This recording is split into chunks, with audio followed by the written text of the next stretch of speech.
The secretary pretends to be the CEO's girlfriend to avoid a blind date, but he wants to marry her for real. Naomi sighed, rubbing her temples as she stared at her computer screen. A busy day awaited, meetings, reports, and the one thing she hated the most, a blind date arranged by the CEO's family. She stole a glance at the man sitting casually in his chair, legs crossed, looking completely indifferent to the chaos around him. Damon Westwood. Cold. Powerful. A nightmare for competitors in the business world. And a man being relentlessly pushed into marriage, much to his frustration. Mr. Westwood, Naomi spoke, keeping her tone professional. Do you really plan on attending tonight's blind date? Damon looked up, his deep blue eyes filled with unmistakable boredom. What do you think? Naomi shrugged. I think you've had enough of these setups to last a lifetime. A smirk tugged at Damon's lips. You're not wrong. She raised an eyebrow. Then why don't you just refuse? Damon leaned back, arms crossed. You think I haven't tried? My mother's a master at setting traps. If I don't show up, she finds another way to force me into a marriage.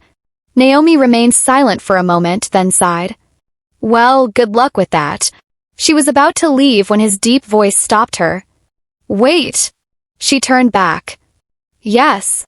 Damon studied her for a moment, a slow, dangerous smirk appearing on his lips, a look she had learned to associate with nothing but trouble. I have an idea. That evening, at a lavish party in a 5-star hotel, the entire room fell silent when Damon Westwood arrived, hand in hand with his personal secretary Naomi Blake. Damon's mother, Lorraine Westwood, blinked in surprise at the unexpected sight. Damon, what is the meaning of this? Damon tightened his grip on Naomi's hand, pulling her closer. Mother, I think it's time for you to stop arranging blind dates for me. Naomi forced a sweet smile, though she was screaming inside. What the hell is happening? They'd only discussed this plan a few hours ago. Damon had practically begged, no, proposed, that she pretend to be his girlfriend. And now? She was trapped in this ridiculous charade. Lorraine's sharp gaze swept over them. Naomi, is this true? Naomi pressed her lips together before responding with practiced professionalism. Yes, ma'am. Lorraine studied her for a moment, then an amused smile curled her lips. How interesting. In that case, my future daughter-in-law, I have a lot of questions for you. Naomi stiffened. Damon leaned in and whispered, his voice low, meant only for her. Brace yourself. This act will last longer than you think. Naomi turned to glare at him. She had just walked straight into a major disaster. The morning after the party, Naomi sat frozen in her office chair, wondering what had possessed her to agree to this insane plan, pretending to be the CEO's girlfriend and facing off against a woman as sharp as Lorraine Westwood. She must have completely lost her mind. She glanced at the man sitting next to her. Damon calmly signed documents as if last night had been nothing more than a casual dinner. Crossing her arms, Naomi tilted her head. So, do you have anything to say to me about this situation? Damon set his pen down and leaned back. What exactly are you implying? Naomi raised an eyebrow. You think I'm stupid? Your mother won't be fooled so easily. I bet she's already plotting ways to test our so-called relationship. Damon let out a quiet chuckle, his sharp eyes gleaming with anticipation. I know. That's why I have this. He pulled a stack of papers from his drawer and slid them across the desk. Naomi frowned and read the title. She blinked, then laughed. Are you serious? Do you think I'm joking? Damon crossed his arms, his expression serious. We need a clear agreement. You'll play my girlfriend for 3 months. During that time, you'll live with me on weekends to build trust with my mother. In return, I'll double your salary. Naomi narrowed her eyes. Double my salary? Or triple if you prefer, he said with a shrug. She sighed, glancing at the contract. The terms weren't exactly bad, but living with Damon on weekends? That felt dangerously close to crossing a line. Can I ask you something? She said, leaning forward. Why me? You could have hired anyone. Damon looked at her seriously. Because you're the only one my mother won't immediately suspect. Naomi was slightly taken aback. Damon continued, his voice softer now. You've worked with me long enough to understand me. You're not the type to cling for fame or money. And most importantly, I trust you. Those last words made Naomi's heart skip a beat. She stared at him, trying to detect any falsehood, but Damon's deep blue eyes remained calm, almost sincere. She took a deep breath. All right. I'll sign. Damon smiled, pushing the pen toward her. Good. Welcome to the game, my girlfriend. Naomi glared. Don't say it like that. He merely smirked, eyes gleaming with amusement. She had a feeling she'd just stepped into a very dangerous game, and the man opposite her, Damon Westwood, was certainly not an easy opponent. Naomi tried to ignore the erratic beating of her heart. You seem to enjoy joking. Damon shrugged, as calm as ever. I'm not joking. She crossed her arms. So, what do you want, Damon? 1 minute we're pretending in front of your mother, and the next you're talking about marriage. He looked straight into her eyes, his gaze sharp enough to pierce through. What do you think? Do you object? Naomi pressed her lips together. Object? This was too sudden. Their agreement was supposed to be an act, to help him avoid marriage. And now? She laughed lightly, but her voice lacked ease. We haven't even dated for real, Damon. How can you seriously talk about marriage? Damon stepped closer, forcing her to look up at him. You're right. We haven't dated. But do you even believe in love? She froze. He chuckled softly, voice warm. You're smart. Independent. Not easily swayed. But because of that, you've never given yourself a chance to love someone. Naomi felt a pang in her chest. He wasn't wrong, and that bothered her. She had always believed love was a luxury, something unnecessary. Too many broken relationships, too many lies. Damon stared at her, watching her carefully. After a long pause, she finally said, Do you think I'll easily believe those words? Damon leaned down, his breath warm against her ear. His voice was low, seductive. I've never been one to say something without proving it. She shivered slightly. Before she could respond, a knock interrupted them. Young master, a voice called from outside. The madam wishes to see you and Miss Naomi in the living room. Damon raised an eyebrow. Seems our play isn't over yet. Naomi took a deep breath, regaining her composure. Then let's go, my dear boyfriend. In the luxurious living room, Lorraine Westwood sat gracefully on a velvet sofa, sipping tea. The moment they entered, she smiled. Sit down, you two. They obeyed, sitting opposite her. Lorraine set her teacup down and looked at them sharply. When do you plan to hold the wedding? Naomi nearly choked. What? Lorraine remained calm. The wedding. You've known each other a long time, and you're so in love that Damon brought you home. If you're serious, there's no reason to delay. Naomi froze. She turned toward Damon, silently pleading for him to find a way out. But instead, he smiled and replied casually, I was thinking the same, mother. We'll choose a date soon. Naomi whipped her head to him, eyes wide. What did he just say? Lorraine nodded with satisfaction. Very well. I look forward to seeing you two officially married soon. Naomi nearly fell off the sofa. As soon as the conversation ended, she grabbed Damon's hand and pulled him into the hallway. Are you insane? She hissed. Why did you agree so quickly? Damon looked amused. Because I want to marry you. She glared, trying to contain her frustration. Damon, do you even understand what we're doing? This isn't a joke. He tilted his head thoughtfully, then stepped closer, pressing her gently against the wall. That's why I'm asking you. If you don't object, then let's give it a try. She swallowed hard, her heartbeat loud in her ears. Why me? She asked, her voice much softer. Damon's gaze grew gentler. Because you're the first person who's ever made me want to keep someone by my side. Naomi was stunned.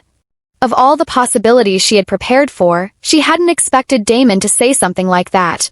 She searched his eyes for any hint of deception, but saw only sincerity. Maybe she could try trusting him once. But in her heart, one question still lingered. Is this truly love or just another one of Damon's games?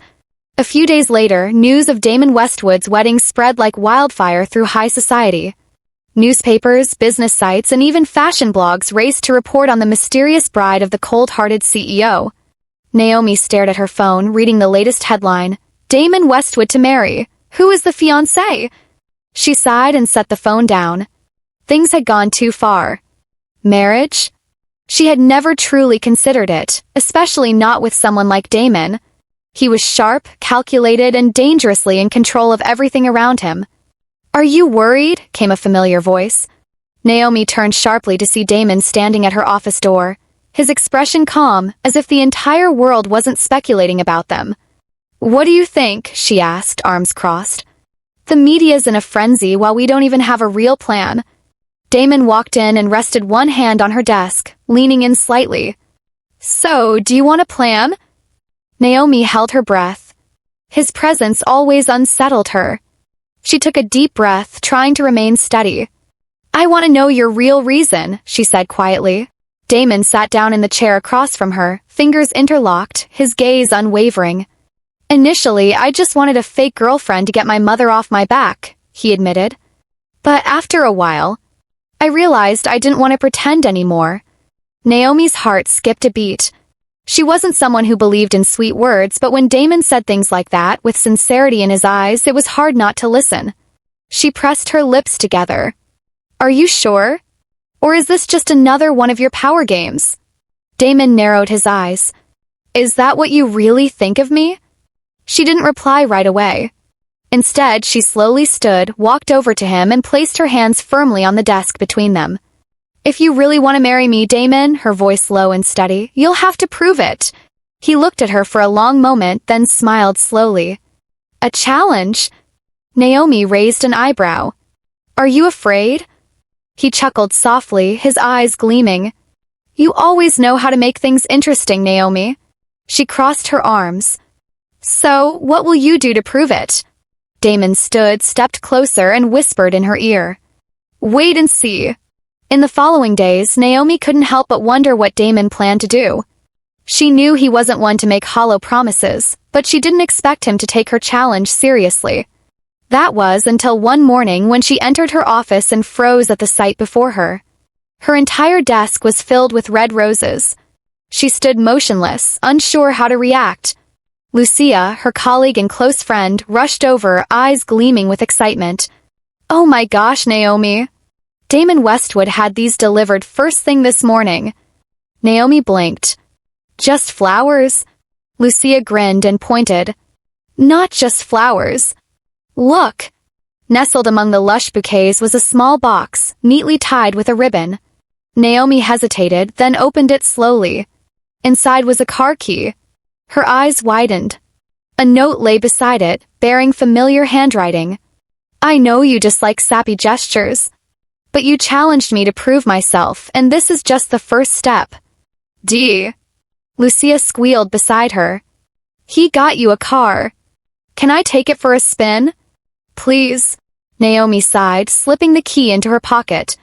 "Does he think buying gifts proves a point?" Just then, her phone vibrated. Incoming call, Damon Westwood. She answered without hesitation. "Do you think giving me expensive things will convince me?" On the other end, Damon chuckled. "No. But I know you won't refuse something practical." Naomi rolled her eyes. "I don't need a luxury car." "Really?" His voice was calm. "Then how were you planning to get home tonight? Your car's been in the shop for a week." She hesitated. He wasn't wrong. Her car had broken down and she hadn't had time to get it fixed. "I didn't buy it to impress you," Damon continued. "I did it because I want to take care of you." Naomi's heart fluttered slightly, but she fought to sound indifferent. "This is just the first step." "Exactly," he replied. "So, wait and see." She hung up, but a small smile tugged at her lips. She didn't know what Damon had planned next. But one thing was certain. He had never been one to back down from a challenge. And this time, he seemed determined to win. Throughout the following week, Damon continued to surprise Naomi. It wasn't just the lavish gifts or grand gestures.